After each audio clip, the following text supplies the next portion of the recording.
State Congress Women Committee has submitted a deputation to Commissioner of AMC in demand to stop the partiality of giving a work based on party on Wednesday.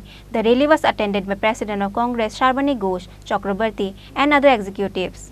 On that day, a rally was started from Post Office Chomni to AMC Commissioner Office. At the end, 5 members of Congress Women Committee submitted their memorandum in the hands of AMC Commissioner Shailesh Kumar Yadav.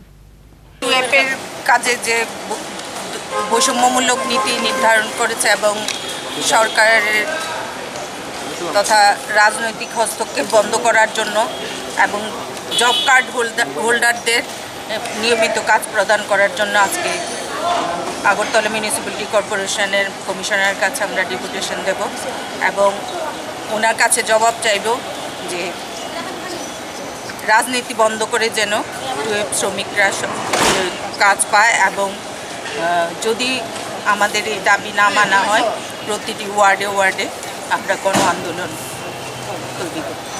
সেখানে রাজনৈতিক শাসক দলের রাজনৈতিক হস্তক্ষেপ রয়েছে, সে বিষয়টি আপনারা কিভাবে বুঝতে পেরেছেন? আমাদের কাছে কার্ড হোল্ডার তারা আমাদেরকে লিখিতভাবেই জানিয়েছে এবং কমিশনারের কাছেও ওনারা দরখাস্ত দিয়েছেন, কিন্তু এর কোনো প্রতিকার পায়নি। তার জন্য আমরা গরিব শ্রেণীর মানুষদের হয়ে প্রদেশ মহিলা কংগ্রেস তাদের সমর্থনে আজকে আমরা এটার জবাব চাইছি। Reported by Krishan of Magatala, Chini Khorang.